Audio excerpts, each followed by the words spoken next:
Praise the lord. కీర్తనలు 22. నా దేవా నీవు నన్నేలా విడనాడుతివి, నన్ను రక్షింపక నా ఆర్తుదాన్ని వినక నీ వేల దూరంగా నున్నావు. నా దేవా, పగలు నేను మొరపెట్టుచున్నాను, రాత్రి వేళ నేను మౌనంగా నుండలేదు. అయినను నీవు నాకు ఉత్తరం ఇయ్యకున్నావు.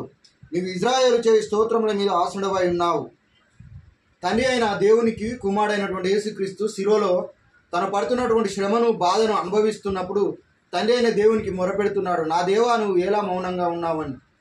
అయితే మనందరికీ చెందవలసినటువంటి పాప శిక్షను మనందరం అనుభవించాల్సినటువంటి ఆ యొక్క మరణకరమైనటువంటి బాధలను, ఆ యొక్క వేదనలన్నిటినీ క్రీస్తు శిలువలో అనుభవిస్తూ తండ్రి అయిన దేవునికి మొరపెడుతూ, మరి అయ్యా నువ్వు ఎందుకు మౌనంగా ఉన్నావు అని అడుగుతున్నాడు. అప్పుడు తండ్రి అయిన దేవుడు అంటాడు, సర్వ మానవాళికి చెందవలసినటువంటి శిక్షను నీ మీద నేను మరి మోపి ఉన్నానని తండ్రి అయిన దేవుడు సెలవిస్తున్నాడు. కాబట్టి మనందరి కోసం కుమారుడైనటువంటి యేసుక్రీస్తు మానవులందరి పాపాల నిమిత్తం ఆయన మరణించి తిరిగి లేచి ఆయన మరలా ఈ భూమికి రానంటున్నాడు. కొద్ది వాక్యం దేవుడు దీవించును గాక.